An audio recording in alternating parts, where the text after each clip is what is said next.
So we're going to be watching a video about an individual named BunnyAyu, and I don't know who AdmiralBahroo is, I'm going to be honest. I believe that BunnyAyu has recently returned to streaming as a face cam streamer, and I know that people are really upset about that, but I'm going to be honest that I don't entirely know why they're upset about that. I'm not familiar with this particular situation, so I'm going to let somebody who knows about it teach me, and we can all go on the ride together. If you would ever like to come join us on Twitch, I stream live daily, twitch.tv/hex_juice, and you can come join the Twitch crew, which are realistically the more handsome and intelligent versions of the juice box, the HexJuice community. So if you want those points, you got to come over here.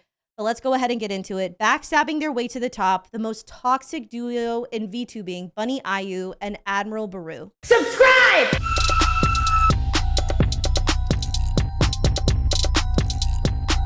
Remember in 2022 when the Vtuber bubble was peaking and every content creator far and wide wanted to get in on the hype train? I loved her model. Lily Pichu's model is so cute. I remember when she first debuted her model, and at the time I was in a VTube, like oh God, I was so excited to see it. I love her model. Sorry, Pokey, but I only have eyes for my wife, Marine. The Vtubing community unfortunately attracted individuals with ulterior motives during this time, leading to a particularly large-scale incident that garnered significant attention. I just want to say, I really like Rima's new model, by the way. Also, I think that the unfortunate reality of like anonymity on the internet is that it'll always bring weird. It doesn't matter if it's VTubing or just being anonymous on Twitter or whatever. It will always attract and encourage the weird. There's nothing we can ever do to like prevent that or fix that. The only thing we can realistically do is have good personal boundaries and have good cultural understandings among those we work with about what is and isn't acceptable, to try and make it as hard as weird as possible for weird to invade the community. You know what I mean? But it's definitely difficult. And I don't know anything about the situation, which is so weird to me because I feel like I have a little bit of the tea from like everything in VTubing, and I literally heard the name BunnyAyu like this week for the first time.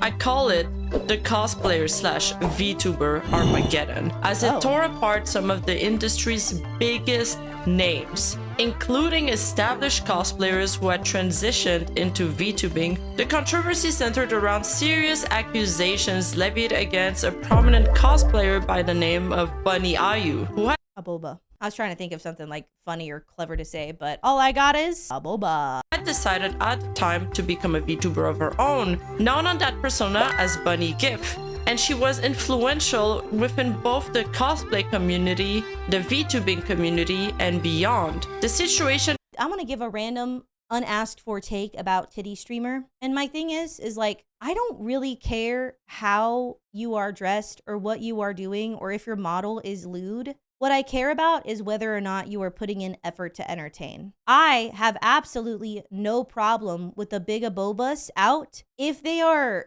more than just Lady Bigaboba. Only Lady Bigaboba on screen, a wooga, a humana, then I don't like that, and it sucks and it's lame, and it'll always be popular because Bigaboba lady poggers. I don't necessarily have a problem with like sexualized VTuber models with big boobs. Obviously, I'm not one to talk, or like quote unquote titty streamers.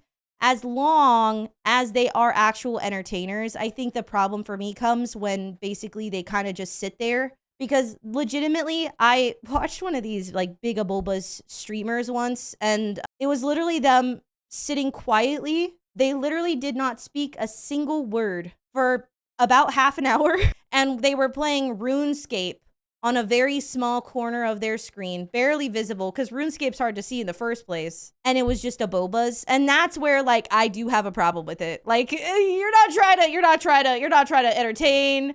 You're not trying to make content. You're not trying to do literally anything other than be boobs. And the thing for me is I can get boobs for free in like a million places on the internet. I don't really need to go to Twitch to see that. And it's just not really that great. eventually escalated, culminating into multiple accusations from various sources and forcing her to create not one, not two, but 3 subsequent apologies. 3? Not only that, but it also dragged in another pillar of the Twitch community, the previously celebrated AdmiralBahroo. But before we move on to the main topic, unfortunately, I don't know any of these people. And I'm like, that's why I'm like gobsmacked. That's why I really wanted to watch something about this. Because usually I know a little bit about everything when it comes to this kind of stuff. And I'm like, I don't know these names at all. Do your boobas still come off? Unfortunately, with the way this model is rigged, not really. Not the way that they used to. Because it used to, kind of, but not so much. Not really. It all started on an innocuous day on March 16 when the VTuber and horror content creator Lena Lazar quote-RT'd a popular That's a really cool model. Sorry. artist by the name of Riku, who was expressing their desire to protect and stand up for smaller accounts that were bullied by a large streamer, stating, "I hope at some point we all learn to..." Oh, it's Riku. Oh, okay. Yeah, dude. Daya Riku has insanely insane art. Just incredible art. It's so, oh god, her art is so good. I love Daya Riku's model as well. She did Shy Lily's newest model, right? Am I insane? Have I lost it? Daya Riku did Shy Lily's most recent 2D model. And like, oh my god, fantastic work. Put aside numbers of our fellow creators and call them out when there is extremely toxic behavior. I'm still not ready with my own experiences with other said community member, but this inspires me to rethink staying silent. She continues by saying, "Even an extremely hurtful individual can dwell in a cute outside exterior. Don't ever cease to question because they come off as cute and sweet or even a professional in their craft. A bully is a bully is a bully." So this is connected to a particularly strong opinion that I hold, which is that I don't trust anybody who brands themselves as sweet. I don't trust anybody that brands themselves as like say-so, wholesome, safe space. Particularly in indie stuff, it's different for industry. Okay, just to be clear, but like in indie stuff, I don't like when streamers very specifically brand themselves as nice and wholesome and safe and comfy and all of those things, because in my experience, you either are that or aren't that, but specifically branding yourself that way ends up being performative in a lot of cases. Because the unfortunate reality of being an adult is like, you're not really wholesome or say-so because you're an adult, you're tainted by being alive. And it also creates this really bad mask off moment when you're a sweet, cutesy, wholesome say-so, I'm so nice, everybody's so welcome, I'm the nicest, I never even heard a fly. And then it turns out that you're like a raging asshole behind the scenes, where like, I think some people are probably comfortable in my streams and find me to be a comfortable, like a comfy streamer. You like my community or whatever. But if you found out that I was, you know, being a bit of an asshole behind the scenes, you're also not going to be particularly surprised. Another content creator, cosplayer, and also temporarily VTuber, we shall get into those details later, also comments under Lena's post and replies, "I'm so sorry for all the hurt this certain individual caused you and so many others, Lena. I'm still healing from what happened to us all.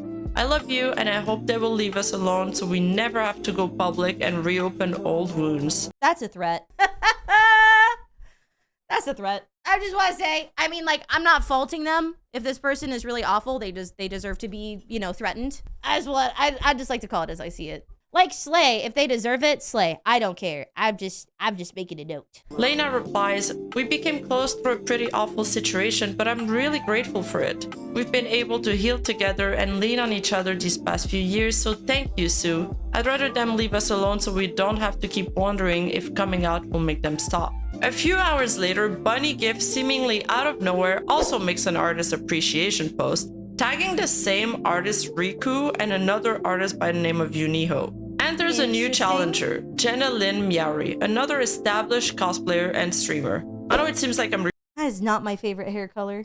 I'm into dyeing hair, okay? I've dyed my hair a lot in my life. I've seen a lot of cool hair colors. I've never gotten behind orange. I feel like orange is flattering on such a small portion of the population. I just can't get behind orange. repeating myself, but honestly, everybody in this story is super clouded. And she comments on Bunny's post saying, "Would love to talk about the things you've said about me behind my back, Bunny. Oh. I've seen the screenshots. Let me know when you get a minute." Now, this is where things start to get interesting. Lena Lazar, whom we mentioned earlier, also adds, You caused a lot of women so much pain and mental harm for years. I too have screenshots. Please CC me in conversations as well, as Bunny has refused to speak on DMs for as long as I can remember. Oh. I have your back completely, Jenna. So it seems there was a lot of history there. At this point, more people come out saying they have experienced similar treatment coming from Bunny, and things start to slowly unravel. Such as the cosplayer Innocent also stating, "Oh wow, this happened to you too? I thought I was the only one." Things then escalate when Bunny's manager, Aaron, butts in a... Why is the manager? All right, this is the same take I had. This is so random. This is the same take I had about the game developers behind Concord. Please remember, when you are a stagehand, stagehands wear all black. The point is that they are not seen, but they are appreciated for their hard work. You're a manager, meaning you manage the talent, which is the outward facing portion. Let the talent speak. Remain the stagehand. I am sick of not that they don't get to have a voice, but like in this situation, you're not involved. You're the manager of the person. Let the person speak for themselves. You know what they could do, hypothetically, as the manager, is they could quite literally write the statement that the talent makes. Shocking. But speaking for yourself on the situation, you're a manager. You are not involved. Like, please, it's so unprofessional. Attempt to defend her client, but everything backfires. I manage Bunny, just replying here. Why haven't any of you messaged her directly? She is giving the floor to all of you to fix problems from the past. Mind your business as a manager. As the manager, your business is who you are managing.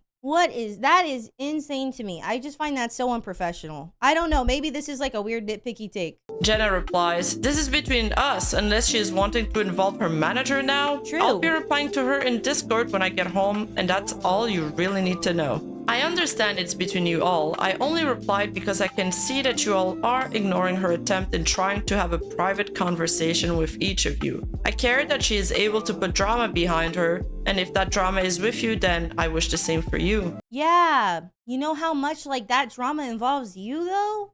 As the manager of the talent is like none. And it seems like you should mind your business, which is probably managing the talent rather than tweeting at people that on a situation that you're not part of. Honestly, I find it a bit weird that her manager is speaking on behalf of Bunny on personal matters, but yeah, let's carry on. Now, Peachars is another e-celebrity, content creator, OF model, etc. She also joins the conversation. I'm gonna be upfront and say you do not know the Bunny that we know. I realistically believe she would have never wanted a private conversation with anyone until being forced to. This is years in the making. Damn. Erin replies, "Do you not read your own messages? She said she would speak to you. Why does this need to continue to be in public?" You know who made the whole conversation currently public in this moment? It was you dum-dum. What do you mean? Why does it continue to be public? You're making the conversation happen. That is insane. Bunny eventually also joins the conversation in an attempt to defend herself.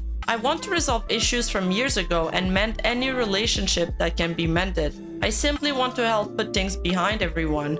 We have all had enough of the drama over the past few years." Right. This leads to a response from Lena where she accused Bunny of convincing AdmiralBahroo to block her and come into her friend circle to make them drop her. To which Jenna Lynn adds her own evidence showcasing a screenshot of AdmiralBahroo having blocked her. "Can confirm, went from Jenna, I want to fly out and spend time with you, to a block, no context. Even after taking phone calls from him to console him at 2 a.m. when he was feeling sad, don't call my friend." No. Susu responds with a... I'ma be real. I would have just loved the upfront upfront video explanation, something like that. Cause this subtweeting stuff, if at the time, I would have been so frustrated. Like, okay, I'm glad I'm coming at this at the end because I know I'm gonna get the tea, but like, ooh, we need a compilation, an update of everything at the same time. Similar story. Chronological a while order. back, he shows up to my stream acting super friendly, DMs me on Twitter to talk on Discord. We had a nice convo, and a few weeks after, Bahroo blocked me. Blocked him back because that made me feel weirded out. And even the Vtuber Takahara responded with a similar screenshot saying, "Never spoke with Bahroo once, wild AF." So that's when Bahroo comes in. For context, Bahroo is a titan on Twitch and YouTube. He has over 825,000 followers on Twitch. Heck, a few days before this incident, he was the 4th most subbed streamer on Twitch due to a very successful subathon he was having. Damn. That's a lot. Okay, big streamers then. It's crazy because I feel like I'm not familiar with any of these people.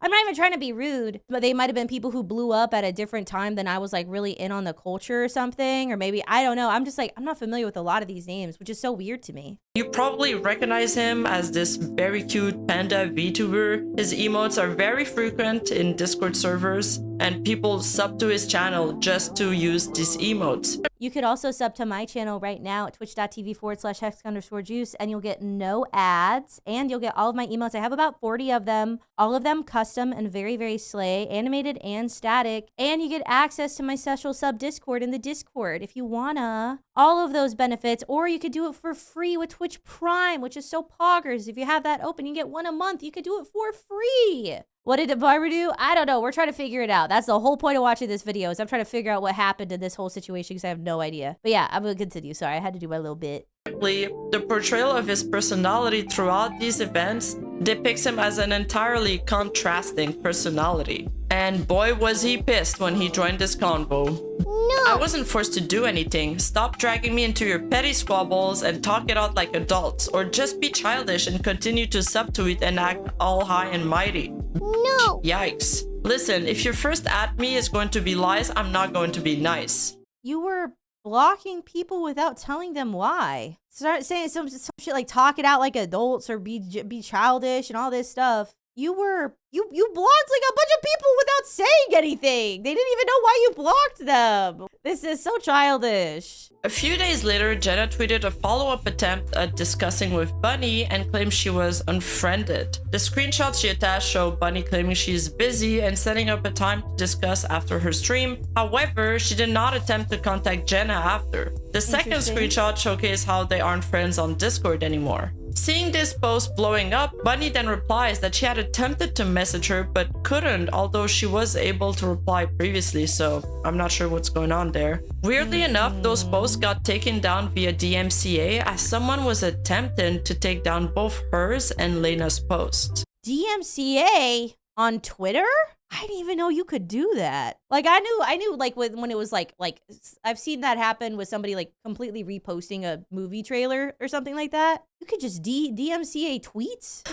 I did not know that. But things got serious when Lena Lazar decides to post a tweet longer titled "My Full Experience with Bunny GIF" and a video version of it. Her story starts with initial excitement to collaborate with Bunny on a figurine project. Lena Lazar co-owns with her husband a figurine company by the name of I Has Toys that specializes and creates custom-made figurines and offer beautiful and high-quality models. Lena had just finished collaborating on a figurine project with Susu, which was a wild success. So Bunny, who was Susu's girlfriend at the time, also reached out to Lena to have figurine of her own commission. The terms they had— That's so cool. I can't imagine like the thought of having like a high quality figurine of my model is like, it's like so exciting to me. That's so cool. Had agreed on is that Lena would front the production cost until the project would start turning a profit, then they would split the remaining of the merch rev 70-30. However, the project was fraught with delays and inconsistencies, with Bunny making constant changes and demanding adjustments. As per their contract, Bunny was responsible for promoting the merchandise to drive sales. Every time, Bunny would give some kind of excuse as to why she couldn't post, whether it be moving or having her periods or just being really busy. That's crazy. What? Oh, I'm so sorry. I can't post on Twitter about the figures so that we can make money. I'm on my period.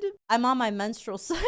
I'm PMSing. I can't post on Twitter. That's insane. Yet Lena was always very accommodating. Lena then started to feel disregarded and insignificant, as if her contribution were being minimized. When she did end up posting about the project, Bunny would promptly delete the post shortly after. When confronted by it, Lena, who stressed how important promoting the products for the pre-sales was, Bunny answered in frustration as the post performed poorly on Instagram and she lost her swipe up button. Eventually, as the two women got closer, Lena was invited by Bunny to join a group called Cherry Bomb. Unfortunately, the internet has ruined the word group chat for me and I have PTSD just from hearing it, as they always seem to involve some kind of backstabbing or sabotage. Yeah, there's a lot of that, especially in VTubing. Man, oh man, do VTubers love a nasty, hateful group chat. On God, no cap. And this one was no different. Bunny in particular displayed a pattern of aggression towards other women whom she perceived as rival, especially those she believed were copying her.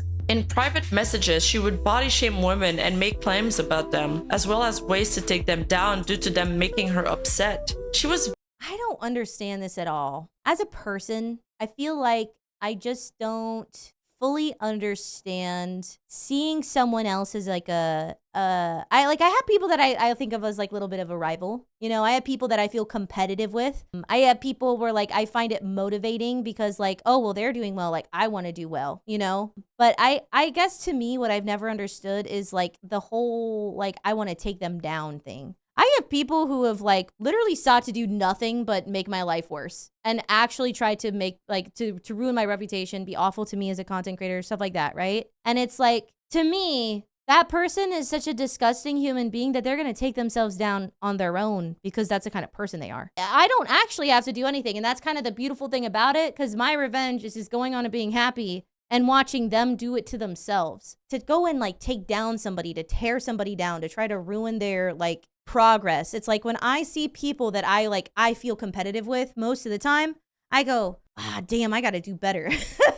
Or like, you know, good for them. That's crazy that they accomplished that. Like, what can I accomplish? What do I need to do? You know, what's my next step? But like, it's about me. It's not about them. The best revenge is just doing well on your own. And that's kind of it, you know, but I just don't understand going after people like this. It's really bizarre to me. Very good at rallying others around her to go up against others in the community in very quiet ways to slowly make their career suffer, to the point where they were just blotted out from community over time altogether. She would pressure people quite often to retweet her, share her posts, and keep growing through making connections with other women in order to keep growing her social numbers. If this wasn't something they did, she would get angry with them in passive-aggressive ways. Weird. Like, what? Like, did you know that if you put all of that effort that you put into being a spiteful, hateful person, into being a content creator, you probably could like pop off way harder? In private DMs, Bunny seemed particularly annoyed with one member of the group, Jenna Lynn Miari, frequently bad-mouthing her and believing she was copying other fellow cosplayers. If this wasn't something that they did, she would get angry with them in passive-aggressive ways. I'd seen a handful of women be extremely hurt by this behavior around this time, to a point where they started to get in contact with me privately, sharing their hurt and fear of the situation. Many times I felt awful because as a business, I can't step in due to professionalism. I continue to get more messages, and in my heart, things felt very wrong. To be supporting on the side of someone to be so cruel and to so many women in her own community. Eventually, she would... I'm sorry. I'm really caught up on the concept of copying other cosplayers. And this is not to meant to be rude to cosplayers at all. I have great respect for good cosplay. But my thing is like, how do you copy a cosplayer? Like, what is the copying? You're both doing a Nami from One Piece cosplay? Well, it's Nami in One Piece. Like, what are you copying? Like, I don't even understand what that concept is. And again, this isn't even meant to be rude to cosplayers or a dig at cosplayers at all. It's just like, what does that even mean? It just seems so nothing. It's a nothing accusation. There's a conversation with Bunny being confrontational regarding Jenna not RTing something. Feeling uncomfortable, Lena voiced her concerns about how Jenna was singled out in the group chat. I'm gonna be real. If somebody got mad at me for not retweeting their I would never talk to them again. You get to say that to me once before I'm like, okay, yeah, you're not worth my time. And I'm gone. Wherever you are, I'm not there. That's weird. That is bizarre, weird, unhinged from reality. You need to touch some grass behavior and thought process. What do you mean I'm mad at you because you didn't retweet me? Like, get away from me. Get away from me. I don't want to hear it.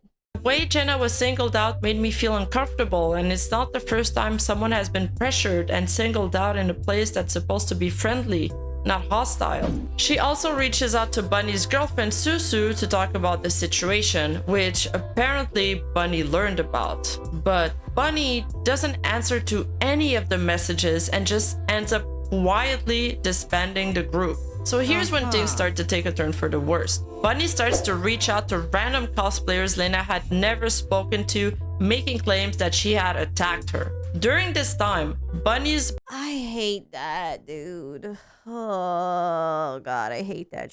Like, because the thing is, even if the person you're going to talk the right, to tell them all about what so and so did, right? That person that got all that bad information about you will always still look at you with like a level of like, I don't think I really trust you. Like, you sowing the seed of doubt is just so like, it's so toxic. It's so unnecessary. And like, if you don't have like a police report, don't come to me about criminal activity that allegedly happened. If you don't have picture proof and DMs and all that, if you don't have every single bit of things that you are saying 100% locked down, indisputably, you've gone to the appropriate authorities, don't come to me. And if it's just that you guys weren't very good friends to each other, I don't care to hear about it. Because, like, I have friends that I'm not friends with anymore. And you know who I told to warn them about that person?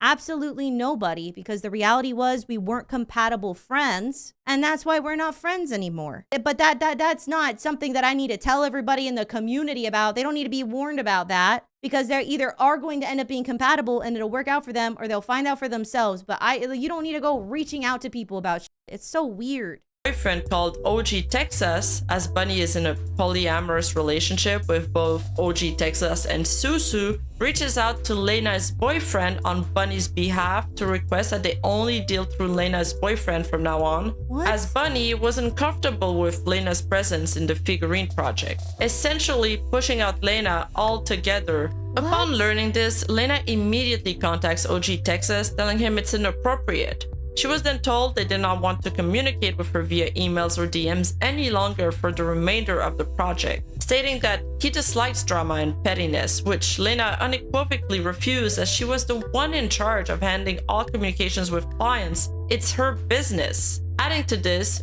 I don't want to work with you, the person that owns the business that I'm working? What are you talking about? Bunny still hadn't delivered on the promised cosplay prints for the figurine. So knowing that the project would end up going for another 4 months, and for her own well-being and sanity, Lena decides to cancel the project and absorb $20,000 in production fees debts. Bro, if I had $20,000 in debts, I'd have to sell my house. Except I don't even have one, so I'd be so screwed. But I'm actually aboard at that, but it's like to my student loans, so like it's not really real. I'm gonna be in debt from my student loans forever, bro.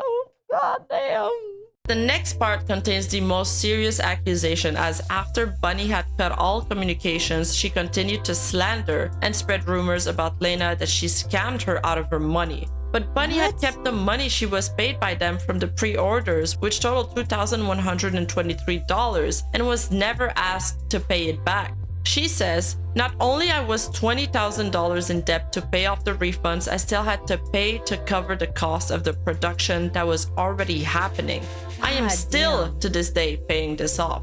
Lena then takes an entire year away from Twitch to look into freelance work to pay everyone back. Still in remission due to the mess, and also back on prednisone, as Lena had been battling with cancer in 2018. Jesus Christ!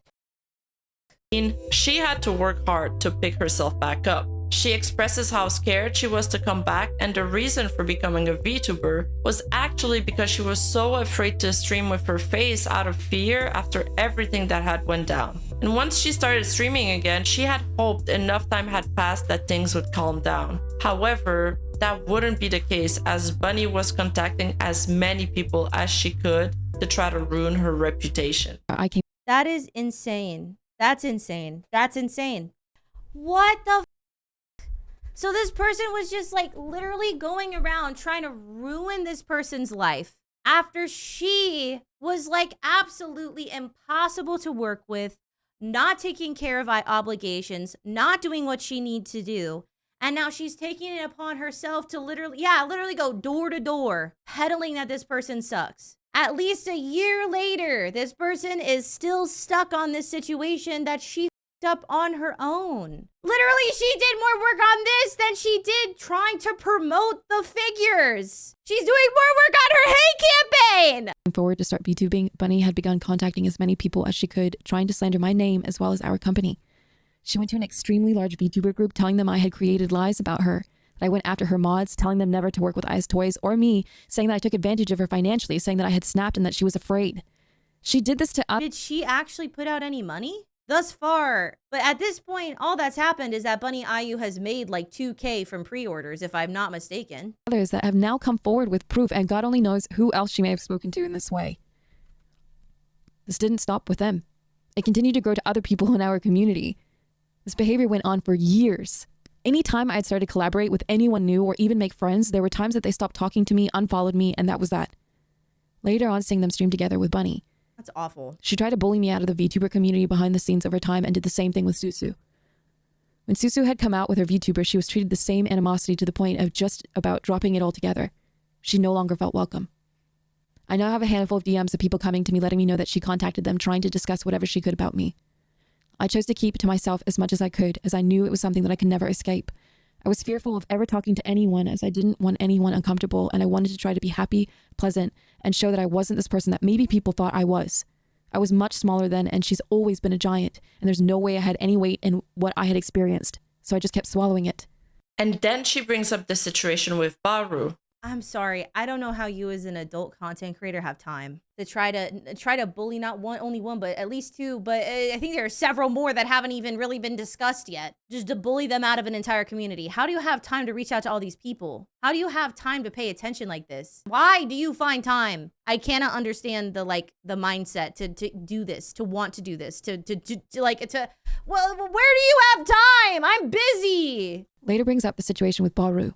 To be clear, I don't know Bahroo. I've never once spoken to him, and all I know is that he followed me once, and then I was blocked.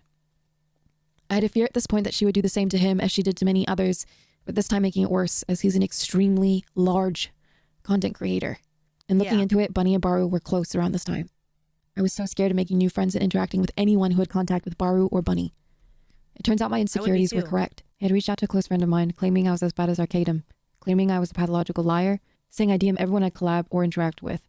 This was something Bunny did, so this is a clear projection situation. What the? This behavior of just cold calling people to tell them all of this awful shit.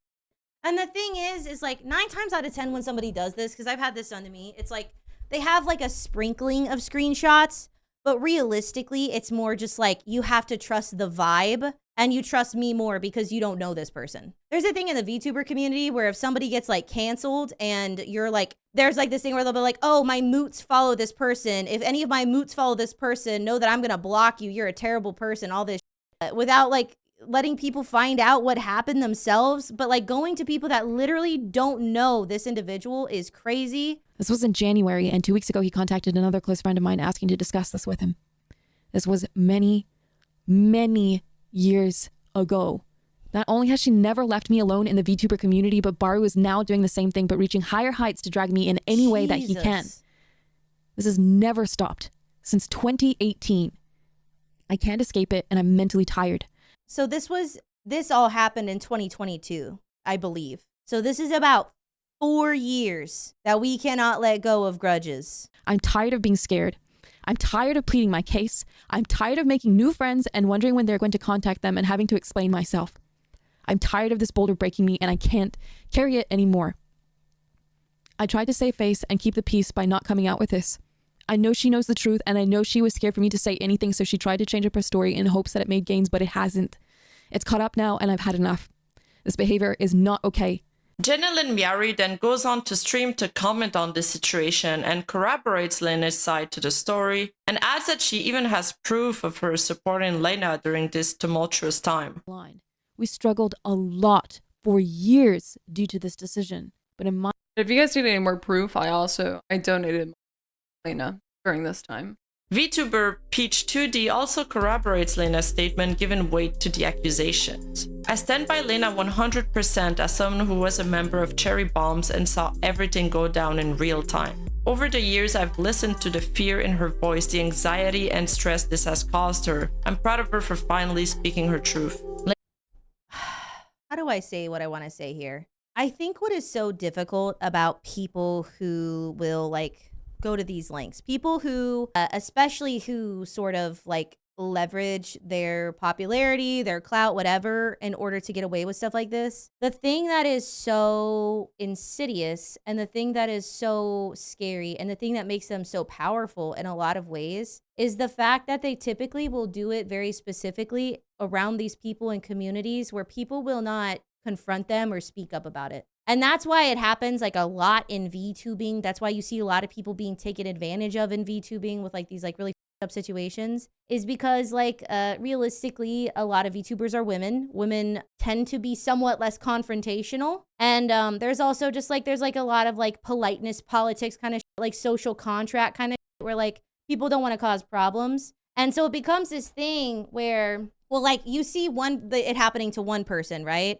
And like nobody says anything about it. They just see it happen, but they don't go like, hey, you're being kind of an asshole. Why are you doing that? Stop talking to them like that. And so then you go, okay, so it's fine. It's all right. Like, it's not a big deal. This is probably like a one-time thing. And then you see it happen again and nobody says anything again, but you're already part of this like social contract of silence around it. The crazy thing about it is that when you do it like right and you're in the right community for it, the community silences itself on your behalf, because they don't want to have problems. And then you start to be this like boogeyman that nobody ever wants to touch. They're scared of what you will do and what you can do to them because they watch you do it to other people. I hate this kind of because like the real thing is it's so hard to like excommunicate somebody like that, but like it polices itself around the toxic behavior. Lena stood up to a bully, and that bully has never let her know peace since that day. I can't count on my hands how many times over the years Lena was filled with anxiety due to another friend or someone she collabed with was contacted and told lies. It's been endless. So at this point, everything starts to unravel. Later that day, Susu also decides to share her experience with Bunny. I silently endured being emotionally abused by Bunny for years. This is why I have ceased speaking to her for over a year. A lot of what happened to me is similar to the public stories shared. I'm sorry I didn't listen to those who tried to help me all those years, and that my choices at the time hurt others. I'm saying something now because I hope my voice will help those who have spoken out or wish to. I'd like to keep the details of what happened to me and details about Bunny private.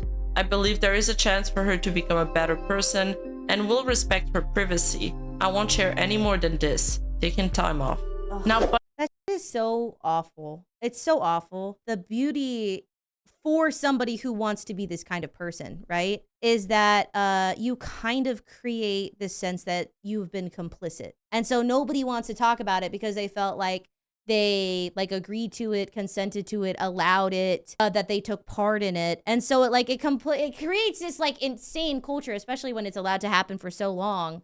It creates this insane culture where like people feel like they are responsible for some of the things, or feel that they'll get backlash because they feel like they allowed or continued the behavior, that kind of stuff. Like it's so insidious, and it's so sad because it's like this person's a menace to society. Bunny actually addresses the allegations levied by Lena later on that day. As for the statement itself, it generally aligned with what Lena stated about the details of their contract. She does express regrets about being difficult to work with during the production phase, claiming she just wanted it to be as best as it could. She also admits to deleting the promo photos of the figurines, as she believed it was frowned upon during that time to spam links on the timeline back then, which I'm not sure that was a thing. And then adds that for the group chat allegation, she admits to being, quote, sassy and abrasive to those in chat. To those in chat, I am always open to talk things out. I'm sorry that my words were hateful, end quote. But insists that Lena's screenshots were out of context and provides a full version instead. But even after getting the full version, I find that the context didn't change at all, so I'm not too sure what this was trying to accomplish. Overall, it was... Okay, but what about after that, when you like lied on their name to as many people as possible and smeared, like literally did a focused, purposeful, long-term hate campaign against multiple people? Like, what about that part? Can you explain that part? You got anything for that or no? It wasn't a terrible apology on its own. I've seen worse, except it was completely overshadowed by a huge mishap she did. Because you see, when she first posted the Google Docs, links had somebody else than Bunny as the co-creator. And so audiences believed she had hired a PR firm or a third party to help her draft her response. So her apology ended up being severely memed on and promptly deleted. I mean, honestly, I think there's some amount of validity to that, because I feel like a lot of these people could definitely use a PR person to help them actually apologize in a way that is helpful. Because let's be real, most people suck ass at apologies. I actually think as a professional, it can make sense to have someone proofread that and put that together.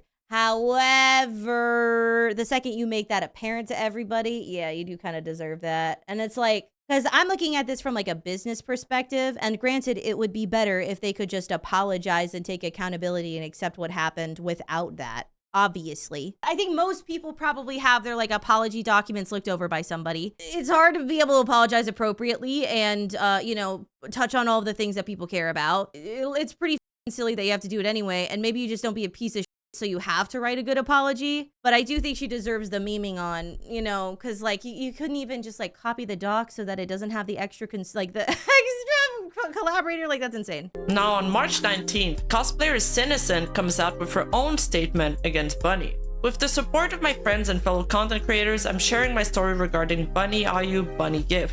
It's been difficult to recount my experience, but people need to know the truth of her continuous behavior for the past 10 years. 10 years? How old is this person? Oh, this person's just been a fucking major super duper asshole for like a decade? That's crazy. That's crazy. She will not change. I was best friends with Bunny from 2013 to 2016. In those 3 years, she used me, lied to me, and so this all came out in 2022. manipulated. And by the way, the reason we're watching this is because BunnyAyu, I believe, has returned as a facecam streamer.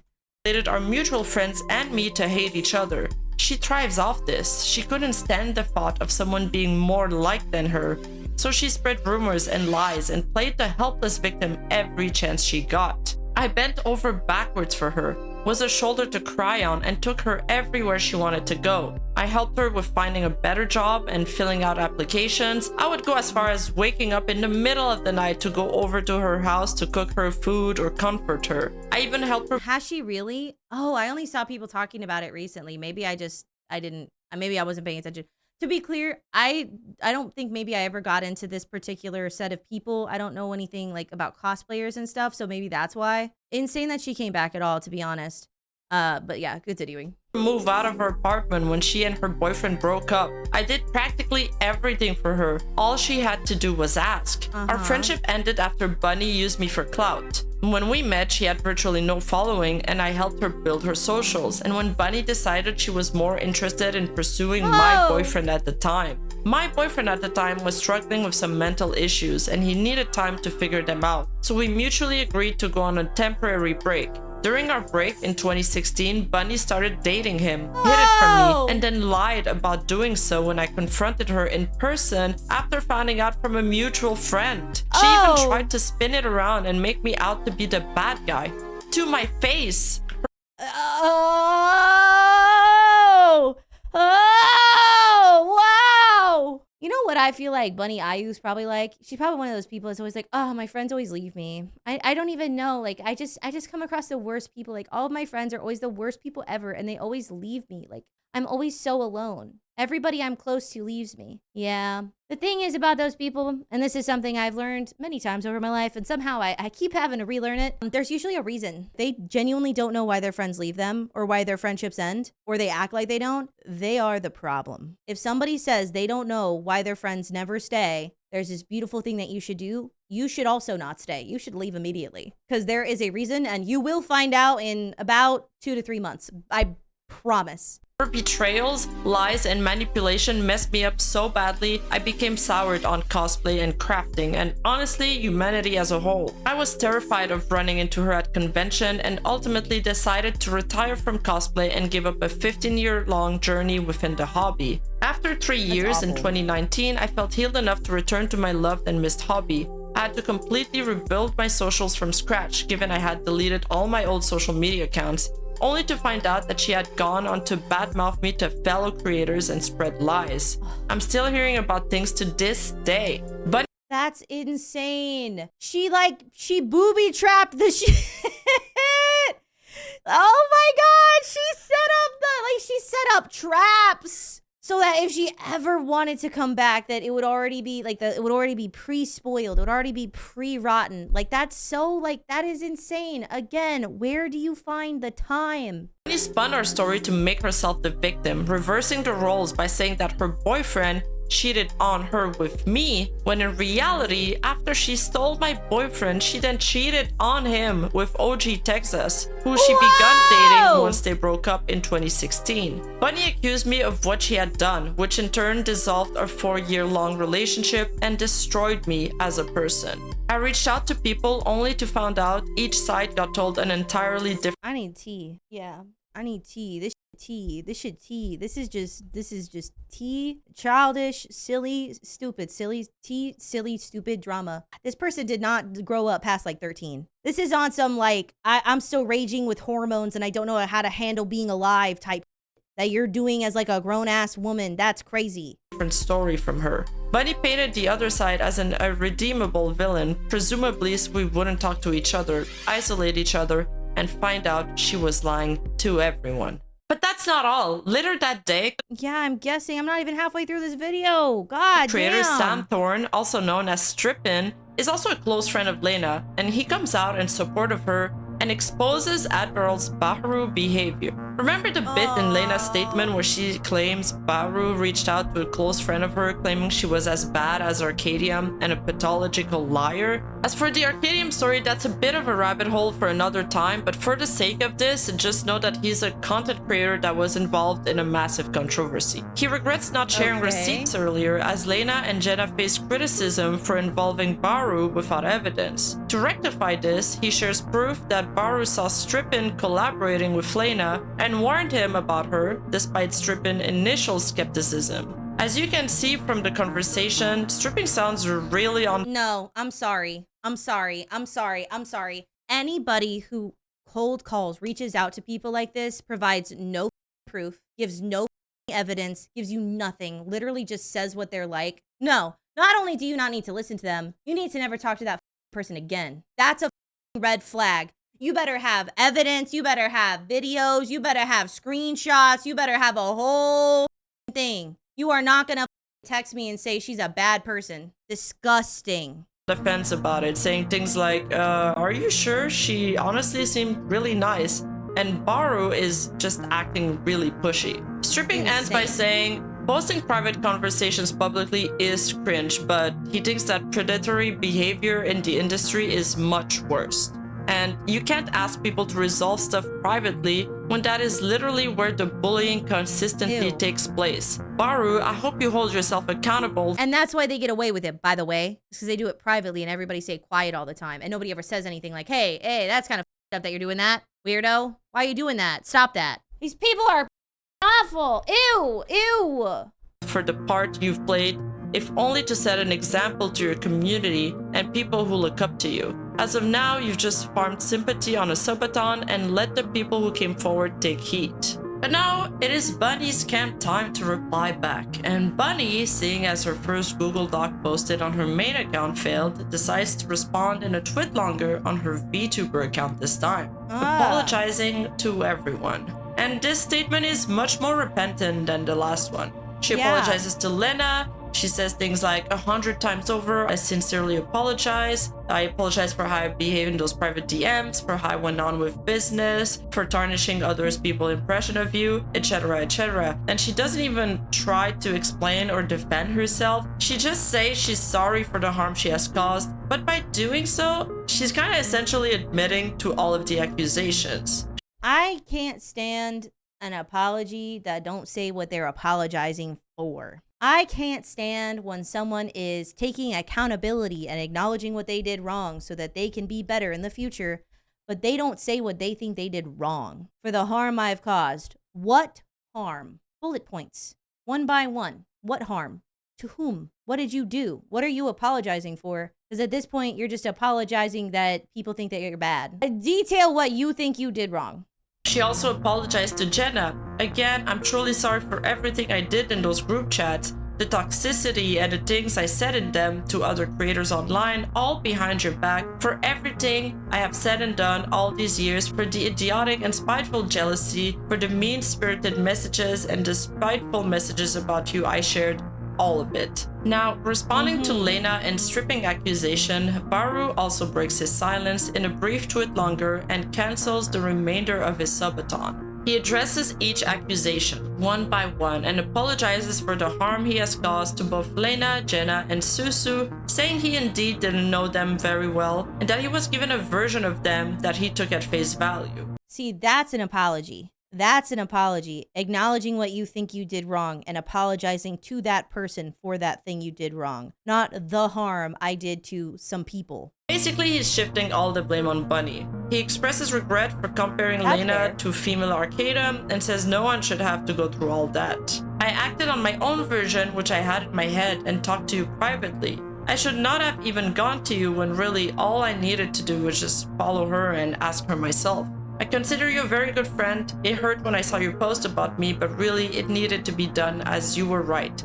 I was very much out of control and just acting on instinct and not taking a moment to really second guess my behavior. Thank you for being the bigger man I was too scared to be. He apologizes to his community for spreading negativity and offers a refund to everyone who supported him throughout his 19-day subathon. But in an epic twist, this guy's toast then comes out swinging, replying with a "diss you" to Bahroo, showing a screenshot of Bahroo attacking him during his ban when everybody was dogpiling him for streaming an anime on Twitch. To which Whoa!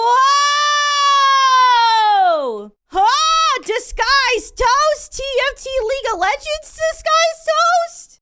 Bahroo Among responds, Us? "Yes, it is. I am admitting mistakes and moving forward. Cancel culture will continue to drag me until I off myself because I only did it because I was outed. You did. I am damned if I do or don't.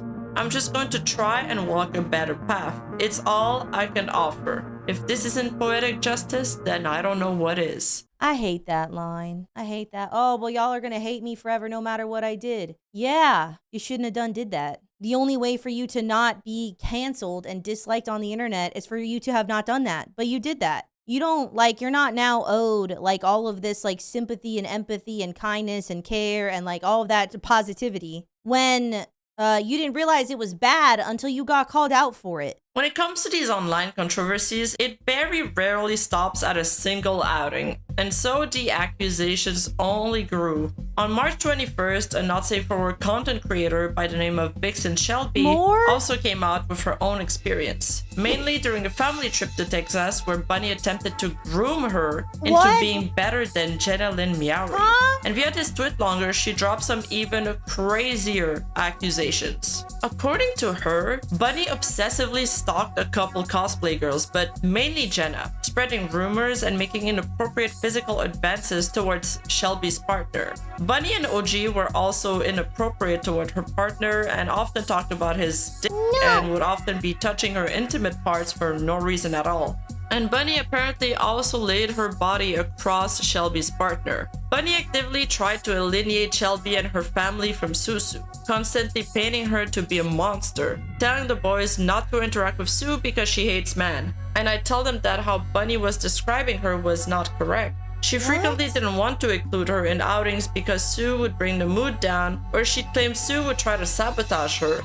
And it just felt like Sue's needs were too much and that she was being overly dramatic.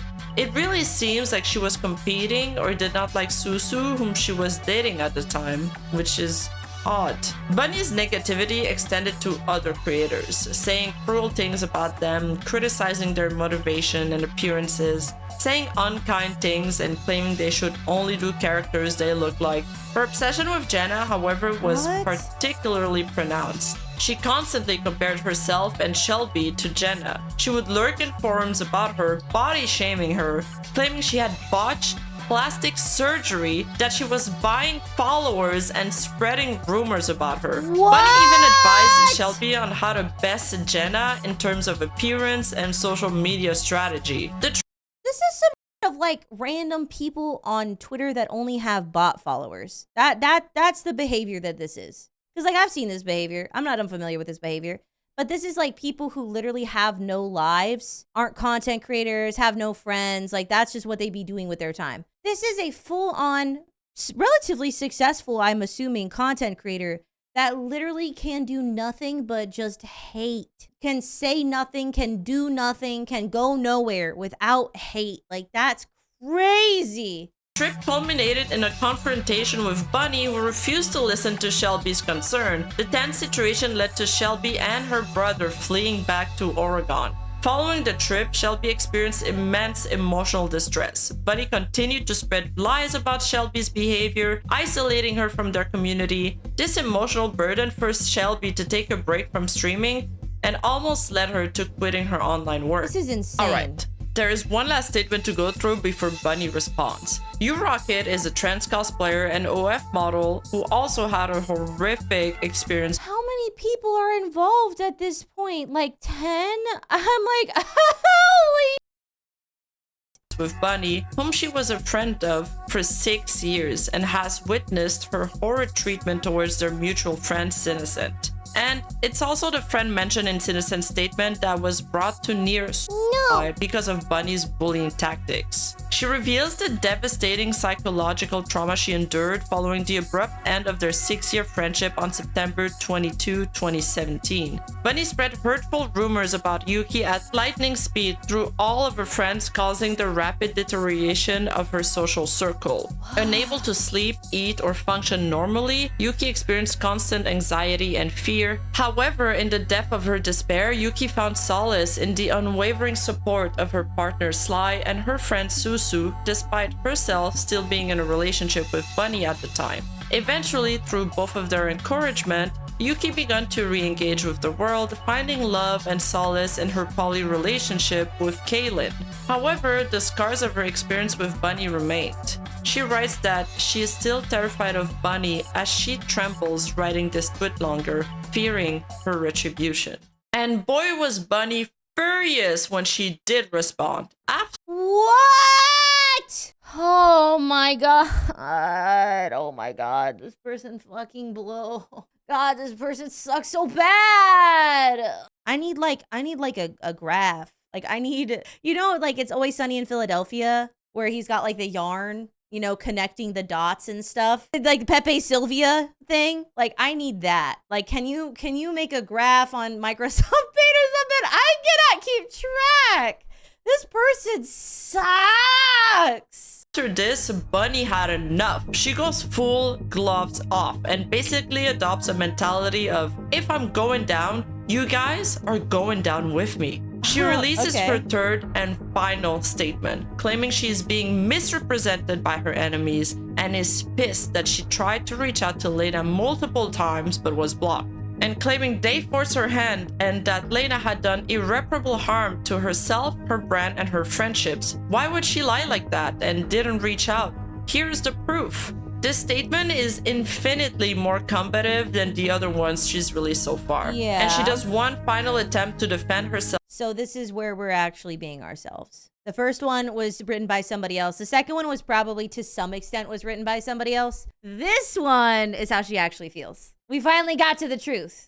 Grasping at anything she can. You consistently claim the $20,000 debt as part of your suffering. However, you are the one that canceled the figurine in the first place per your contract. You took on the financial burden of making the figure. She also describes a situation where she attempted to reach out to Lena after she left the Discord group, only to receive a vague warning about, quote, watching their backs. Bunny concludes by stating her needs to show the raw truth, in her own words, suggesting that there are further details to this situation that she intends to reveal. Bunny then goes on to refute Innocent's claim, arguing that she was not the sole cause of Innocent and her boyfriend's breakup, as Innocent had accused her of seducing her boyfriend while they were on a break. And she kind of spends a large chunk of this segment downplaying how much Innocent had helped her, such as claiming that she hadn't actually helped her build a following. She already had the DeviantArt and Facebook following before she met her. And where's the evidence? That's true. There's no screenshots. No screenshots, no proof.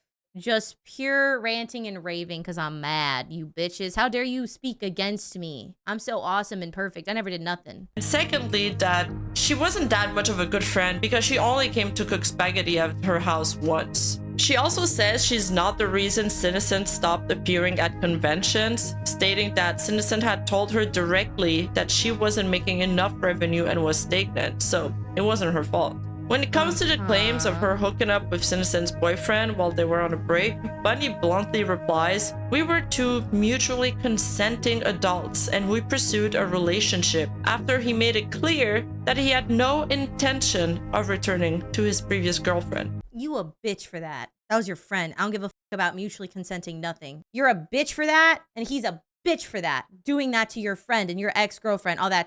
You're nasty. Both of y'all are bad people. No, he made it no clear of intent returning to his previous girlfriend. His previous girlfriend was your friend. Immediately after the relationship, too, you couldn't wait a couple years where she wasn't still dealing with a breakup, you nasty bitch. Both of y'all. Ex-boyfriend and her. And then you went and cheated on him. It was literally about taking from your friend. She wanted to take from her friend, and then she went and cheated on that dude anyway. You got punked. The boyfriend got punked too. You're bitches.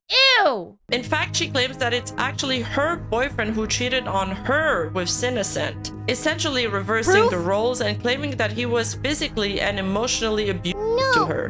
But then admits that when Cinnocent found out about the abuse, she helped Bunny move out of her apartment. She also downplays U-Rocket's suicide attempt, essentially chalking it up to she was in a bad mental space at the time. In fact, when it comes to U-Rocket, she believes she was being used as a trauma dump, so this is why she severed their long-term relationship and asked her to leave. She concludes this section by claiming that she is being defamed and that none of the— I would like proof. Proofers. Where's the proof? We got the screenshots, we got the proof, or are we just gonna hear your like interpretation of events? Because like this is crazy as second of all, I think it can be valid that sometimes when somebody's in a bad mental state, that they're not necessarily a very good friend. I guess to me, it's like it can be valid to break off a friendship with somebody who uses you that way. Because as somebody who's like been used as an emotional toilet for a million years. But then again, we're saying this with like no proof. And it's also ignoring all of the other insane that person alleged and not actually addressing any of the things that she did. We're just gonna say like, oh, I stopped being friends with her because she was in a bad mental space and I don't like him I didn't like him anymore. Well, what about all the other stuff? What about the bullying and you weirdo? Like, can you talk about that? These accusations can be proven or corroborated. But then we move on to Susu's segment, and this is the part where it seems she's just trying to cause as much damage as possible. Essentially, her biggest point in this entire document was pinning the blame on Susu for making her become a horrible person, as Susu was her role model and taught her all the ropes. Oh, okay, so somebody made you like that, even though you've been like this for like a decade. Out of here. Of her profession, basically saying since she had no other frame of reference other than Susu, she became toxic like her. She starts by What? I'm in shock right now. You as an adult person are responsible for your own actions, for the person you become. Some people make mistakes. Other people make choices. Bad choices, but choices that they made that they made over and over and over again because you suck. That's what you've been doing. Saying that she met Susu in 2015, 2016, and Susu would act as a role model and example for her. She felt like she was a nobody until she told her what would make her successful. She suggested Bunny does more provocative photos if she wanted to quit her office job, and this is something Bunny desperately wanted. It paid off, but she admits it got to her head. She claims Susu would often bring other women into the conversation, body shame them too. She says, I followed. Oh, she said, well, you know, like, okay, yeah, I did all of that stuff, but like, I was taught to do that as an adult by another adult, and therefore it's not my fault. Have you lost your goddamn mind? I did the same. We both did. We were both guilty of being toxic to each other and those around us. Okay, and what about all the other people you chose to take that behavior to? I have the proof that she initiated these conversations. She was the one who brought Jenna to my attention and made threads on lolcow about her. She would regularly call peach jars the R word. I know this is wrong and I partook in the harassment. These conversations were private and we were intimate partners at the time. I I was emotionally abused by Susu for many years. I did not have— I don't care. You still did all that other shit. You're implying that the only reason you ever did adult content was because why? Because she made you? Because she told you to? Like, I don't, like, you're still doing it now. Like, come on. I don't care. I don't care. Lots of people were abused. Lots of people were abused by partners, by friends, by their parents. And you know what they don't do? They don't go choose to be prolific pieces of shit and terrorize communities and terrorize people for years. A voice to speak up against her, and when I did, I left her. After I quit lewd modeling, I left the cosplay community. I wanted to change. I hated who I was, and I tried to become a different person. I never thought any of this would come out because it was all private drama, so I never addressed it. I see my old self in the girls cheering on bullying on a Twitch stream. You have proven that person I was. I'm not that person anymore. I wanted and still want to be better, Susu. You know the truth. You know we were both in a I hate this person. mutually toxic relationship. Neither of us are innocent. As for the Vixen Shelby allegations, she categorically denied most claims, namely the talk about Shelby partners' dick or that she ever touched them inappropriately. On the topic of them excluding Sue, she claims it's untrue as Sue and her helped with lighting for a Shelby photo shoot at Sue's apartment once, and that it was actually Susu who didn't want to meet the boys since she didn't know them. She also pins the blame on Susu for the cosplayers should only do characters they look like comment, saying Susu was actually the one who said that and not her. She does admit that she would sometimes be toxic in an environment where she felt it was okay to vent. More importantly though, she states that the details that Shelby doesn't want to go into is that she inserted herself into trying to help Susu and I mend our relationship. She screamed at me in my kitchen with her husband, her brother, and OG present. I was verbally assaulted to the point that I had to run to my bedroom to hide in my own house. All the others present were in shock of Shelby's outburst. No one, including her partner, tried to step in and stop this. I called Susu and begged her to come over so she could help calm Shelby down. After this, I asked her to leave. Yeah, I'm sorry. There's like a bunch of people all corroborating the same information about you, and you're the only person saying this information about them. So I don't really care. You can do your little cherry pick screenshot all you want. Everybody has the same set of stories about you. Everyone had the same information about you and also had significantly more proof of that information. And you're the only one saying those things. I just don't care. I don't care. I don't feel bad for you at all. I don't believe you and I don't feel bad for you. You suck. You just seem like the worst. Husband asked OG to drive him to the airport. Shelby and her brother left in their car. What's important to note here is that Bunny doesn't deny describing this outburst as an attack, but she denies talking to other people, with the exception of Susu in this incident. So it's not unlikely she did tell people that Shelby had attacked her. Bunny includes screenshots of message texts between her and Susu, but the don't really prove anything since it's basically just Bunny's retelling her experience. And she is dating both of them, so of course they will be supportive of her no matter how she feels. Anyway, she moves on to the grooming her to be better than Jenna allegations and expresses that she simply wanted to help out a friend by trying to hype her out. She was toxic and she apologizes for that. And now for the Lena part, which is this shit addressing nothing. This is just saying, this is my story. I'm not going to provide any legitimate proof, and it's all going to be colored by the fact that I don't think I'm ever wrong for anything, and that I don't think I should be held accountable for anything. Boo-hoo. I'm so sad. Wah, wah. I was abused. It's not my fault. It's not my fault. It's not my fault. I don't really care what this person had to say. I'm gonna be real. This document is ass and is just purely trying to point the finger at other people. If she's going down, everybody else is going to go down with her, I guess. Is what started this whole saga. She sort of drafts a timeline of events surrounding her dispute. It seems she did this to showcase how much Bunny attempted to communicate with Lena and resolve the conflict during that time. But more importantly, it seems like another opportunity to throw Susu under the bus and paint her in a bad light. On December 5th, Susu— Which, by the way, all of this rolls into the same pattern of behavior that everyone else is saying that this person does, which is being a hateful, spiteful person who tries to bring other people down. Susu had a voice call with Lena where Susu explains to Bunny why Lena is upset about Bunny donating to Troy, Lena's husband, and Peach Milk, Lena's best friend, on stream. after she expressly told Lena she didn't want to talk to her anymore. It comes off as Bunny rubbing it in, but Bunny makes a point that she just always supported them, so it wasn't something she did on purpose. But then Bunny drops Weird. a massive bombshell. We find out that the large VTuber Bunny was talking to was Silvervale. Starting in April Oh!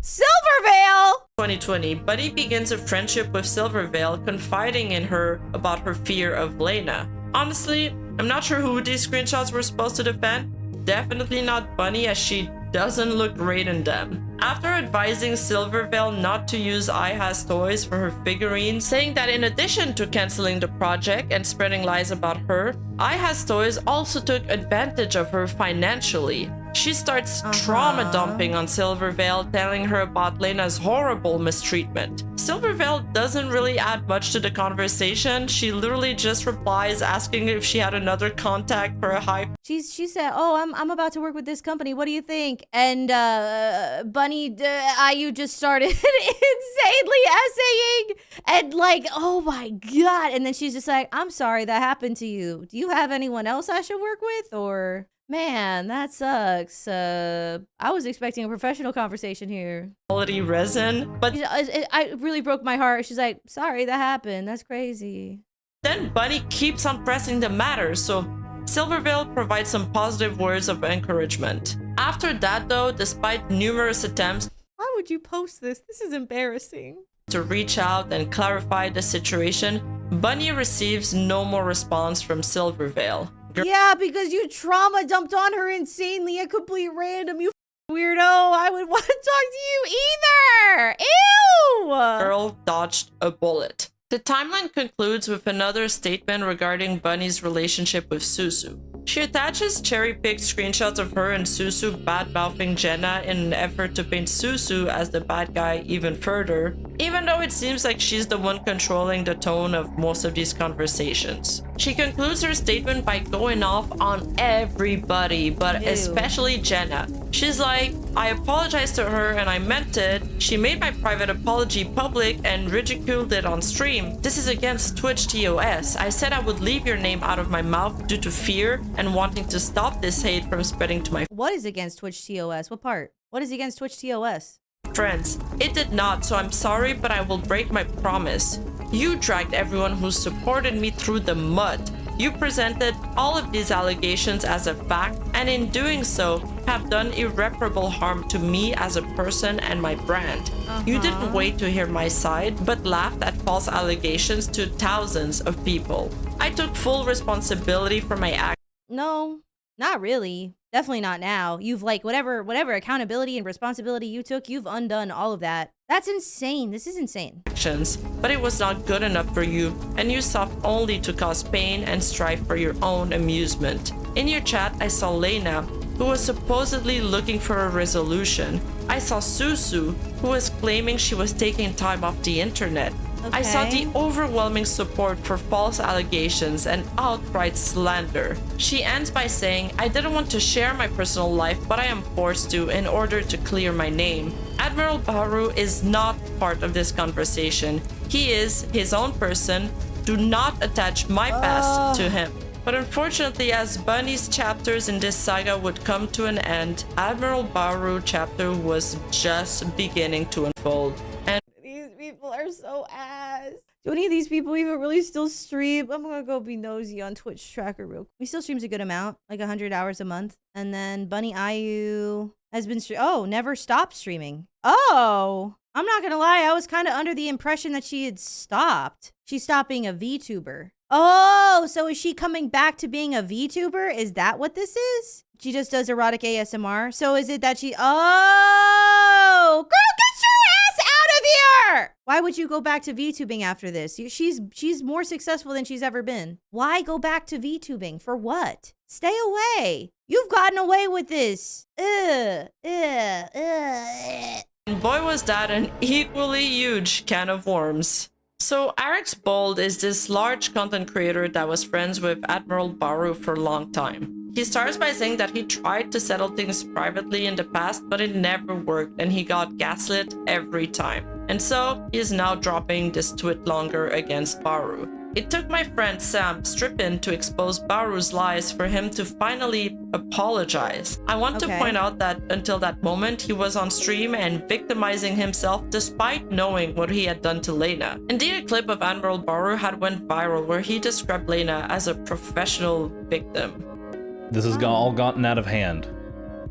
Oh, I did not recognize anything about this person until I saw specifically that emote. It's kind of shocking how little I know of most of these people. The only name I knew was Silverveil. Lena has portrayed and played a professional victim. Then he explains what happened between them and eventually builds up to all the awful thing he's done to him.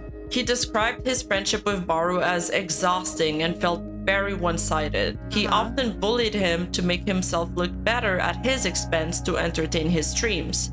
It didn't feel like friendly banter at all, and made him feel like he had to watch what he had to say continuously, otherwise Bahroo would be upset. Regardless, he ignored the red flags and continued this relationship.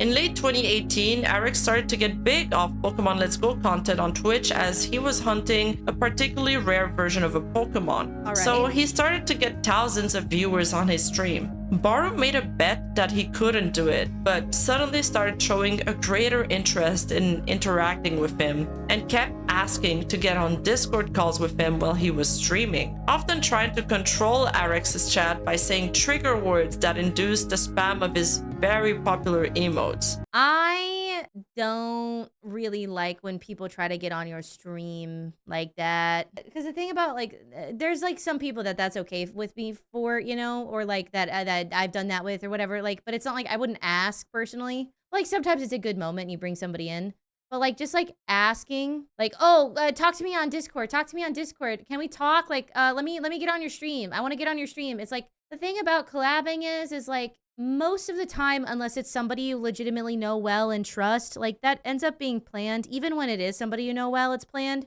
And the reason is because it's like there's a point to it. Why do you just want to talk? It's just derailing. Like he's doing his thing. You don't need to come on stream, weirdo. Redirecting the attention to himself. Keep this part in mind as it will come back later. Eric says that at one point, he felt like somebody had copy-pasted Bahroo's chat on top of his own, which made him feel unmotivated. Yeah. Eventually, he caught his super rare Pokemon and the attention around his streams died down. But what stung the most is that Bahroo immediately lost interest in hanging out with him. So Eric... I wonder why that is. It's so interesting. ...felt used. Eventually, Bahroo would often vent to Arix and say some pretty horrible stuff about artists and creators alike. He also heard Bahroo spoke behind his back, yet often relied on his friend to cheer him back up. It seems he also had some significant anger problems. He even expressed wanting to hurt 2 streamers and 1 artist included in the screenshot. That's a far... Hurt him? I feel like in a lot of ways, it's like a red flag to feel like I want to get physical over on the internet, you know, like when it's like an artist or whatever, because like I've had awful experiences with some artists, like awful, like just really bad. I've been scammed before. I've just had terrible, awful experiences, but not once in my mind did I ever go like, I would like to like physically hurt this person. And I guess like you can joke about it, and sometimes like there's situations where that can come up, but I feel like it's just like a red flag. I want to hurt someone physically over Twitch emotes. Like that's weird. That's weird. I don't know. Far stretch from the cute little panda we all thought he was. He also had an obsession with wanting to know which artist did what work for whom, and would deliberately hire those artists to make similar work done for him, to the point where it got excessive. In 2019, Arix visited Bahroo, but was essentially ignored the whole time, as Bahroo made plans with other streamers while he was there, and even streamed without him. Wow. Even his viewers were confused why I was sitting in the living room doing nothing. When he finally decides to do things with Arix, he's not allowed to interact with his chat. He reacted to one person, and Bahroo immediately DMs him telling him not to talk to his chat. What? Huh? What do you mean? That's so weird. It's all very weird. I don't know. It's weird. which is crazy since Arex detailed earlier how Bahroo would often control Arex's chat while he was on his stream. Yeah. Not only that, but later that day, Arex was streaming on his own and Bahroo then proceeded to insert himself again on his stream. Honestly, it just seems like very controlling behavior. During 2020, Arex slowly started to distance himself, and in June of 2020, a bunch of streamers were getting cancelled left and right during the pandemic. That's when Bahroo's behavior changed towards him. He was trying to talk to him more often, being overly nice and polite, but also being very pushy about wanting to have a talk with Arex, probably from fear of him going public with his story. Bahroo then makes a cryptic tweet which made the situation even more awkward between them. Yet Bahroo kept showing up in his chat as if nothing happened. Oh, dude. When you're not cool with somebody no more, don't come in their stream. If you know that y'all are not cool, don't comment on their Twitter. Don't come into their stream. Don't do that. It's weird. I want it to seem like things are chill, even though they're not. Like, that's what that gives. Because, like, what do you, like, I mean, even if you really like the stream, you want to watch the stream, yeah, do it silently. Don't type. It's weird. Feeling uncomfortable with all of this, Arex finally messaged him saying he really needs his space, to which Bahroo replies, Jesus Christ, dude, so like, can we actually hash things out, or am I just going to wake up to a tweet longer about how I have wronged you or something? That was a breaking point for Arex, and he swore to never associate himself with Bahroo again. He doesn't want to hash things out. He don't like you. There's nothing to hash out. He don't like your ass. Leave him alone. You're weird. He don't like you. Out of here.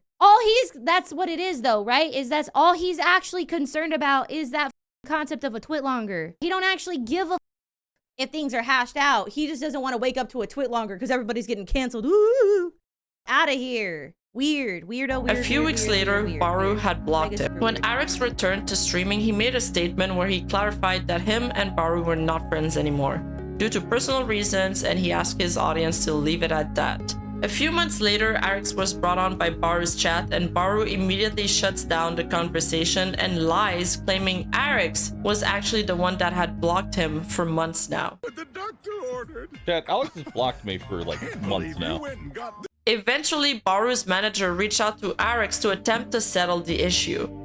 I don't understand. This is like a personal thing maybe for me as a content creator, but it's like, I don't understand if you guys stopped being friends over time privately, why bring it up? Like, I don't think it's necessary. I don't think there's any good reason for it. If I'm not friends with somebody anymore, like, it just is what it is. Unless it's something that happened publicly, and so it's kind of like you kind of have to address it because people are aware of everything that went on. If y'all just stop being friends because y'all are not really like cool with each other, or you didn't work out well, you weren't compatible as friends, like whatever, you had a falling out, why bring it up? That's like the thing. Because like I've had friends that I'm not friends with anymore, and like it just is what it is. You know, like I don't keep like being like, oh, like this and that, they blocked me, I blocked them, all that. Like I moved the on because like I don't care, and like who cares? I just think it's such weird behavior when people like always want to keep talking about this stuff. To me, for me, I can't stand it. Being able to take the time to answer the issue as he was dealing with a pregnant wife and dying grandmother, he asked for more time. The manager is Aaron, the same manager that butted in the conversation between Lena and Jenna on behalf of Bunny at the beginning of the video. And she got really pushy and eventually replied back with a cease and desist threat. To which he responds with proof that Bahroo had lied on the stream about him blocking him and saying he was disappointed in him. That's why he doesn't want to talk. Erin replies that she was not aware of this. Arex then answers he asks Bahroo to stay away from him. What is this? What is this? What is? You're the manager of the talent. Why are you managing like personal squabbles? You know what, as the manager, you should be telling Bahroo to do? Hey, Bahroo, shut the up. Stop bringing this up. Be quiet. Stop bringing up this person. Stop bringing up other people. Nobody cares. Why is she reaching out to people in DMs over this, you weirdo? This is such weird behavior from a manager. And now Bahroo wants to take legal actions against. Also, if you want to do a cease and desist, go ahead and serve me professionally, and I will wipe my ass with that cease and desist. I'll send it back to you with the poop still on it. But don't threaten us. Don't threaten a threat, bitch. That's crazy. Him because he wouldn't tell him why he has a problem with him. That doesn't make sense. He doesn't want to proceed forward, and he sees no point in attempting to mend the relationship with Bahroo. After that, he receives no more response. Eric says it was a bully tactic, and yes, it worked.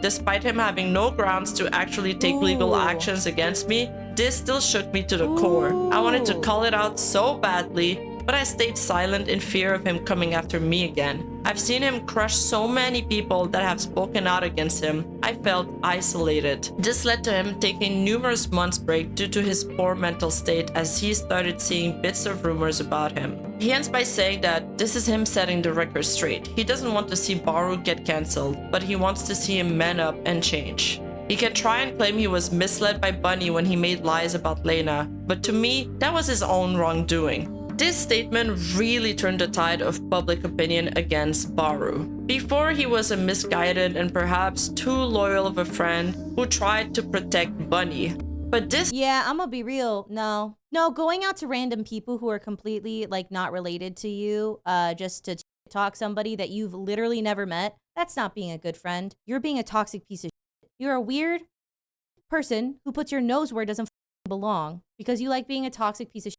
That's the only reason to do that. Statement painted him as a selfish, narcissistic, controlling clout chaser. Other people started coming out with similar stories against him too. Bahroo becomes a trending topic on Twitter, and while he did pause his subathon, he had returned to streaming, but this new set of backlash forces him out into hiatus once again.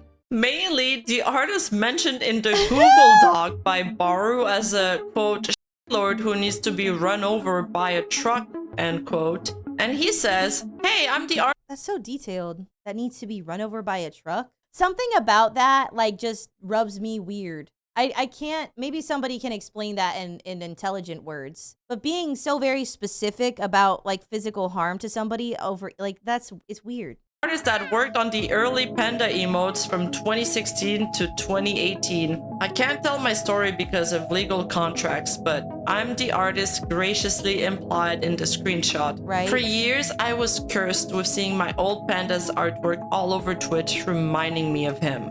And another content creator comes out. Scrubbing is a partner facecam streamer that has been around since the Justin TV days. So basically prehistoric.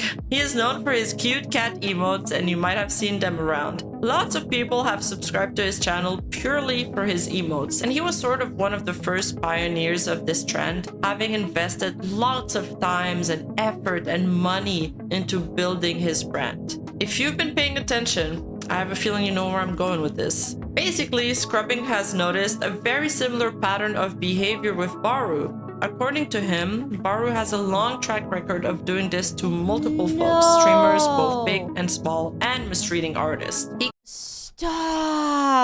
Stop. You built your brand and your clout off of emotes, off of artists, and you treat them like ass? Claims Bahroo blatantly copied his emotes, including their design and even orientation. I will say, I think probably at the time, copying emotes was a bigger deal. I think copying emotes now is it depends, I guess. Because it's you could say I've copied emotes because I got the hype emote, you know? A lot of emotes now, there's some that everybody gets, but being original is obviously important. Yeah, I mean, everyone got a dink donk now. Yeah. There's some standard ones. Every VTuber, here, you can see my emotes. A little plug of my emotes on my Twitch if you want to subscribe. Everybody has a heart emote. Everybody has, a freaking hello emote. A lot of people will have a little a hype rave emote. A lot of people have dink donk now in my around in my area of the woods, A lot of these are pretty common, hyper raids. There's a lot of them. Granted, I'll say that I would say I have a lot of really unusual ones for a VTuber. I don't know. I don't know what the point is. Some things are copied. you have to be original with it. I think a lot of people really like my emotes. I have people who stay sub to me for my emotes, but like it does take a lot of time and effort to like pick ones that are like good for you, for your community, because not every emote works for everybody, you know, and finding good artists and all of that. And to just like take the artist and then get the same emote kind of is ass. But like to make your clout off of your like panda emotes and then have been copying them and treating artists badly sucks so much ass.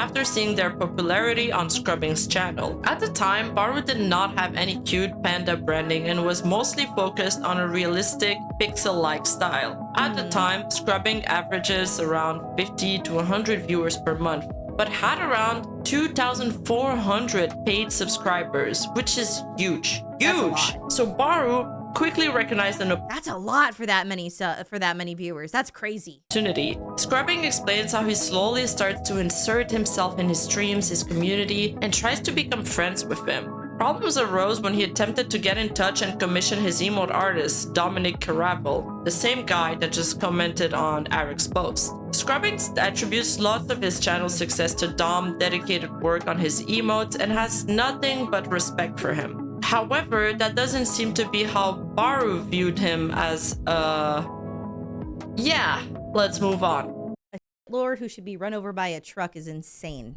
It's just such a weirdly specific, violent thing to say. But that's when things start to unravel. Some of his emotes became a complete copy of his emotes, except as a panda. Scrubbing explains how Bahroo put heavy stress on his artists to copy it and take inspiration from other streamers. And while taking inspirations is usually fine, even when his artists tried to make the emotes have their own twist and their own originality, Bahroo just didn't want it. He wanted it to be the exact same. Scrubbing did ask for him to stop. Here, I'll give you an example. Yeah, here's an example, right? This is my feral emote, and this is another VTuber that has a feral emote. They're very clearly different, you know? Well, it's based off of this, right? So I have this. This was the original, right? And so like I wanted one of my own because I too can get a bit silly and be a bit feral. And so like it's very similar, but not exactly the same. And then there's another one where it's a similar concept, but not exactly the same. And like you don't have to like straight up one for one, word for word, bar for bar it, but you can have a similar sort of vibe and it'd still be very good. It's like it's the word for word, bar for bar part that's kind of the problem in it. Stop making emotes combinations with him, both privately and once on his Twitch chat publicly, but Bahroo had a way of framing things as to set his Twitch chat against him. This behavior also extended to concept and ideas Scrubbing had in terms of his content, which Bahroo would copy the next day, to the point where people started to think Scrubbing was the one ripping off Bahroo. You know what? I had that happen to me, but it was as a chatter. Oh yeah, dentage is a good one too, right? I have a dentage. This is the original. This is mine. They're not word for word, bar for bar, but like it's the same concept, obviously. I had somebody do that to me. It was like I made a joke in their, or like I would make jokes and then they would make jokes and then it would be their joke then, which was really annoying. It was like, oh my God, you said the thing you said that person's thing. And it was like, oh yeah, you mean that thing that they read off of chat from me? Yeah, their thing. Yeah, that was their thing that they made up. Had Bahroo's viewer come into his chat to insult him, and people saying they will unsubscribe because why should they be sub to two channels with the same emotes? Eventually, Scrubbing emotes were all banned on Bahroo's channel, and he would feign not knowing him when mentioned. Wait, that's crazy. So wait, he went through and banned all of the tech streams? I've never in my life heard of moves like that's insane. That's insane. That's crazy. Really sus behavior. Yeah. But what really hurt Scrubbing the most is how Bahroo seemed to completely lose interest with him after he had gotten what he wanted. And although Bahroo had unsubbed and unfollowed him ages ago, he would still show up whenever Scrubbing view count was high, for example like he was on the front page. He ends by hoping that Bahroo can change for the better. Weirdly enough, another partner streamer commented under his post, echoing some of the same plights against Bahroo, saying, "Never spoke to Bahroo, I have zero interactions or proof of anything. Always thought it odd that sometimes a new emote of mine would pop up elsewhere shortly after. Great minds, I'd chuck it too. But I've had people come into my stream and accusing me of copying him. This felt very similar. Because like I've also had that happen. Like there are a bunch of people who got like similar emotes to that I did after I got them, like in Gacha, right? And so like to me, I was like, I kind of saw, I was like, oh, you thought it was a good idea, basically. Like you like it, you want your character, you want your face on that. Like I don't personally mind. But then if like, could you imagine, right? If somebody came back and was like, oh, you stole X, Y, and Z's feral emote on Twitch, like you stole their, you're a thief, you plagiarized that. I'd be like, blood, what? That's the crazy part, right? It's like, it's not the imitation, because like I'm okay with that personally. It's more so like, oh, you're gonna come back around and then say that I copied you? Well, you copied me, girl? After this, Bahroo goes live on stream. While this bot has been removed, this Dexerto article recalls the events. After the initial TwitLonger statement, Bahroo came out swinging on Twitch, calling the entire... There's no original emotes basically ever now. They're all some version of another emote from someone else. Yeah, a witch hunt. We tried to end things amicably, we really tried, but now it's time for the nuclear option. I'm not going to be reading all of this on stream, but I will be using my platform to direct towards the truth, he said on a now deleted March 22nd stream, which lasted 22 minutes. The internet is not a place for you to air your dirty laundry like this. I will not be bullied off my own platform when I, myself, have tried to reconcile multiple times in private. And then he posted this on Twitter. I have not hid that I was a terrible friend, and I truly do want to improve with you all. I'll be taking some time off, so may never be able to see me change. I will do my best to hold myself accountable for my actions. This is all I can offer you. He also makes a post on his Discord channel announcing a week off streaming and defending himself. I have admitted multiple times that I am not a nice person. I'm working on improving myself. Those who know, know.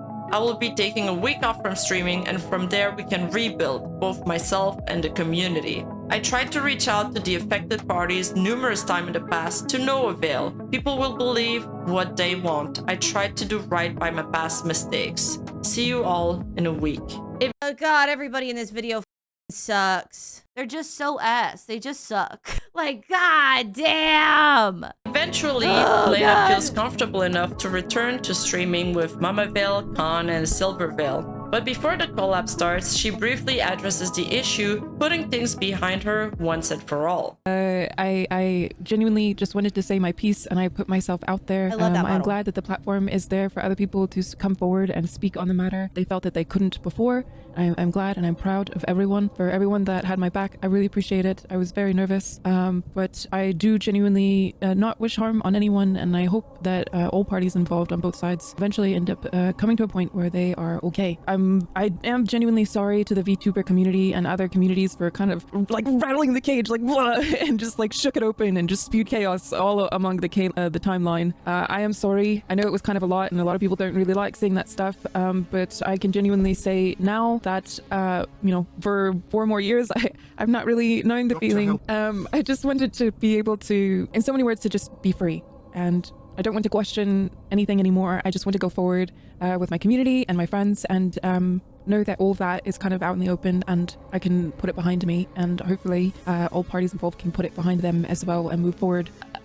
I think, everyone makes mistakes, and a lot of people in some points in their life can be quite, but that doesn't mean that they can't change. It's not my place to tell you guys to give someone a chance, but at the very least, you can walk away forming your own opinions, but don't like hound anyone to not like come back and do the thing, because we're all adults and time's gonna pass, and I'm sure people will change with time. In the end, most of these people, with the exception, I'm obsessed with that model. How do I commission that? I love a little ass, little gremlin ass, little up little model. You know what I mean? Like, they're just my favorite. I don't think that there's any reason to apologize for bringing something like that out in the open, because this is years of people being just like awful, manipulative, unpleasant, harmful people. I think it is objectively a good thing that people know that those people are like that, so you stop defending them. Of Lena have their VTuber persona and haven't returned to it. BunnyAyu in particular ceased all VTubing activities as of September 12, when, without any explanation, Bunny renamed her Twitch channel from Bunny Gift to BunnyAyu, where she now streams IRL content almost daily. Bunny's growth has not been impacted by the controversy at all. In fact, her numbers have only grown since then. She now boasts That is an insane profile picture. That's wild. around 335,000 followers on Twitch and an impressive 1.2 million followers on Twitter. But hey, no judgment. Gooners are gonna goon after all. As for AdmiralBahroo, he still streams to this day, very frequently. But he took a significant hit during the controversy, losing almost 7,000 subscribers during that period. And although he is still doing extremely well in terms of numbers, averaging around 5,000 viewers per stream, he never reached the 11,000 viewers high he had before the drama unfolded. Later on, Susu went to accuse AdmiralBahroo of contacting the police on Twitter, claiming she won't let herself be intimidated from supporting the victims of BunnyAyu. Bahroo responded he had no idea what was going on. Eventually, they agreed that it was caused by an individual who was very close to all of them that made the call using Bahroo's name and was very angry with Susu for retweeting tweetlongers against Bunny. Finally, both content creators agreed to bury the hatchet and move on. Thank you so much for watching. If you've enjoyed watching this video, consider subscribing and giving a thumbs up. If you like this style of content, check out my other two channels, Rima Evenstar Highlights and Rima Evenstar Investigates. Well, I'm exhausted. Yeah, everybody sucks. So the reason that we ended up learning about BunnyAyu today is because I had never heard of them before, but apparently everybody hates them. And I didn't know why, because all of a sudden I just started seeing a lot of stuff about how awful they are and how we don't want them to come back. And so I assumed they were coming back to streaming in general, which is not true. She's been face cam streaming the whole time. Where can I see that she wants to return to Vtubing specifically, or did return to Vtubing specifically? Because scrolling on her Twitter is a whole lot of a boba and not much else, I'm going to be honest, and I don't really want to put it on screen. Does anybody have where we got this information? Oh, her and Bahroo are still friends? Whoa! That's insane. Her and AdmiralBahroo are still besties. Who's going to TwitchCon? She raised her hand, he raises his band back. What the f? They live in the same building? Wow. Okay, so this person, does anybody have where she said she's coming back to VTubing? I can't find. You would never guess who's trying to become a VTuber again. Bunny sexually, whoa. Are they talking about the boyfriend that they were saying she was touching their penis? That's probably what they're referring to. Sexually assaulted people IRL a few years ago, and that's why they went back to streaming with a face cam. She replied, hey, I know it's been a few years since being called out. I would appreciate not being attacked just for making a new VTuber. I took time and made a lot of strides to improve myself. I was a mean girl and terrible person in the past, but I've never sexually assaulted someone. Don't spread that misinformation. Since my name is BunnyAyu, like I was saying, and most people call me Bunny, I just decided to name the character Ayu.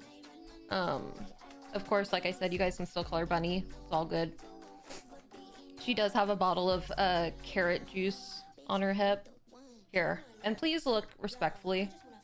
Here, I'm gonna slowly move it over.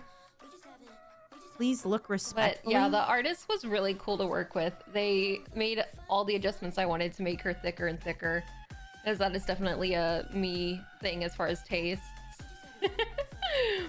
Here, there's her on the side. That's her little tail. She's got a Why jacket. go back to being a VTuber though? That's kind of my thing.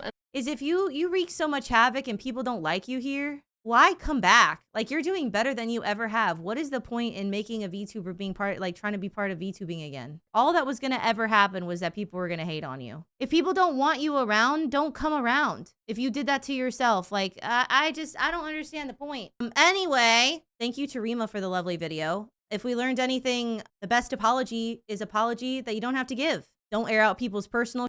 Don't cold call people trying to get everybody to hate somebody, even if they're like not your favorite person. Who gives a f?